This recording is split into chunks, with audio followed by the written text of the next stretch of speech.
Can Putin really use nuclear weapons? Is there anything that can stop him? And what will happen if the worst happens? Trying to find answers to these questions with an expert on Russian nuclear policy. Since the outbreak of a full-scale war in Ukraine, Vladimir Putin, as well as many Russian officials, politicians, and propagandists, have regularly threatened the West with nuclear weapons. Before you watch this video, I'm going to ask you to support my channel with a thumbs up. It won't cost you anything, but it means a lot to me and my channel. Thank you. Sometimes they talk about it directly, sometimes in a veiled way. Putin spoke about it again very recently on September 21st in his partial mobilization statement on whether he would really dare to launch a nuclear strike and what the consequences might be. The following is a dialogue with Maxim Starchak, an expert on Russian nuclear policy and a researcher at the Center for International and Defense Policy at Queen's University in Canada. Does the world have any system of checks and balances in the event that nuclear weapons end up in the hands of aggressive people who are not prepared to make concessions? Is such a system possible in principle? I would say no. In theory, Putin can do almost anything. The status of a nuclear weapon state opens up the door to military impunity. There is a doctrine of mutually assured destruction. According to this doctrine, the use of nuclear weapons by one side against the other, which has a comparable number of nuclear warheads, will lead to a retaliatory strike, that is, the complete destruction of both the attacker and the defender. This is the basis of the USSR-US relations, and now it is the basis of military security between Russia and the United States. And even if the sides are not equal in their nuclear capabilities, the threat of a nuclear retaliatory strike deters aggression against a nuclear country. Example, US-DPRK relations. But this is between nuclear powers. But if a nuclear power wants to launch a nuclear strike against a non-nuclear state, it can do so. Yes, there would be international condemnation, but there are no actual obstacles. That said, non-nuclear NATO countries are protected by the 5th article of the Alliance Charter. An attack on one is an attack on all.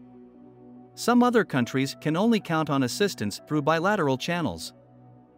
In particular, there are bilateral US mutual defense agreements with Japan and South Korea.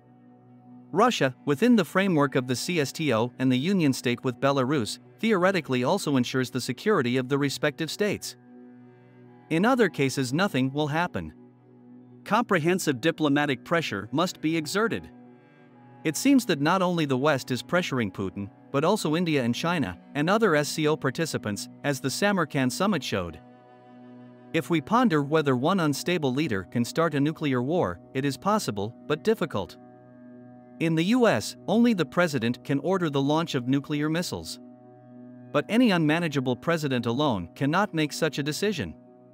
If the president is unwell, the vice president, with the support of other members of the government, can take over. In any case, the president, or acting president, must go through a code exchange process to identify himself. His order must be confirmed by the Secretary of Defense, then contacted by the chairman of the Joint Chiefs of Staff, who in turn orders the National Military Command Center and the headquarters of the U.S. Strategic Command to launch nuclear missiles. During Trump's time, this issue was relevant. At the time, the head of the Strategic Command said he would not follow the order if he thought it was illegal. In the case of a first nuclear strike, that is, if the US strikes first, its legality will be determined by necessity in terms of whether or not the US Congress has declared war on any state. In Russia, the president must transmit a code signal to unlock nuclear weapons and thereby authorize their use. This signal is transmitted through a portable nuclear suitcase control system. The Secretary of Defense and the Chief of the General Staff have the same devices. The actual possibility of a nuclear strike is feasible if permission comes from all three devices. The signal then goes to a special service of the General Staff, which, in turn, transmits the order to the specific command in whose location the nuclear forces are located. After that, from the command to the specific officer in charge of the actual launch. In addition, the president is always accompanied by a group of general staff officers in charge of the nuclear suitcase. The chain is long enough, so there seems to be protection against a fool. On the other hand, if, for example, the President and the Ministry of Defense are unavailable and there is no communication with them, the Chief of the General Staff may well decide on a nuclear launch on his own.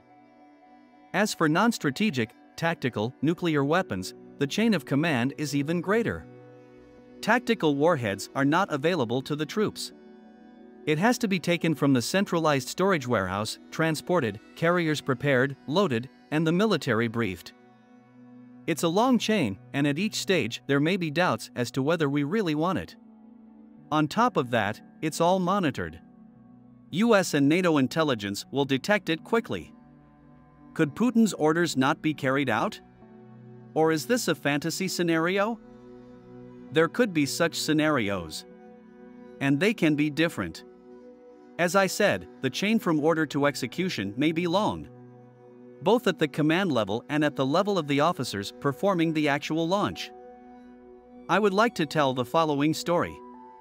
During the 1962 Cuban Missile Crisis, the Soviet submarine B-59 was bombed by US anti-submarine aircraft.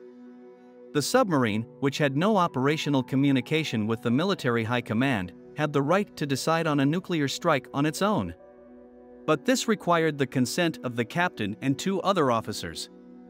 Bombarded, the captain thought that a nuclear war had begun, and with the consent of his deputy he wanted to give the order to open fire. But the 3rd senior officer vetoed it. So the decision to launch a nuclear strike is still a human decision. One would like to believe that rationality will trump emotion. The US and the USSR, and later the Russian Federation, concluded a number of agreements on strategic and offensive arms limitation. How effective have they been from the point where we are now? On the whole, any arms control agreement can be seen as a good thing. If, of course, it is respected by all parties. For example, START 3 made it possible to reduce the number of warheads from about 2,500 on each side to 1,550. A slightly smaller effect was associated with a reduction in the number of deployed nuclear weapons carriers from 882 to 686 in the United States at present. Russia's number has remained virtually unchanged, as it is modernizing its weapons and replacing obsolete carriers with new ones. According to the latest data, Russia has 526 carrier vehicles, although the treaty allows up to 700 vehicles. The 10-year treaty with the possibility of extension for 5 years came into force in 2011. In February 2021 it was prolonged until 2026. The US would like to conclude a new treaty. Even in the current circumstances, the US sends signals that it would like to resume negotiations on strategic armaments. However, the sides are too far apart in their starting positions. The US would like to include the entire arsenal of nuclear weapons in the talks. Russia is not ready to talk about its non-strategic, tactical, nuclear weapons until the US removes its nuclear weapons from Europe to national territory. US nuclear weapons in Europe give NATO nuclear status, and it was not willing and will not be willing to give them up, especially in the face of Moscow's aggressive foreign policy. There are a host of other problematic issues that prevent a possible future arms control agreement. Overall, arms control is in a major crisis. Aside from START 3, there are no other arms control agreements in force that are as important. This all requires a big negotiation process, which was scheduled for 2021, but was stopped by the war in Ukraine. The context of Ukraine will affect the possibility of agreements for a long time to come. Any agreement with Moscow, even the possibility of such an agreement, will now be opposed by parts of the US political and military establishment. It will be difficult to get even a chance to sit down at the negotiating table. There was no trust between the sides before the war, and there is none now. This sort of thing could go on indefinitely. Vladimir Putin is threatening to use nuclear weapons in a fairly routine fashion. Have there been such situations in recent history? How have they been dealt with? Even during the Cold War there was no such rhetoric about the possible use of nuclear weapons. Back then everyone understood that nuclear weapons existed and could be used. There was a serious understanding that a nuclear strike by one side would lead to a nuclear retaliatory strike, and this would lead to mutual destruction. And no one once again reminded of this. Putin's nuclear rhetoric has long shocked both Western and Eastern states. But there is nothing that can be done about it.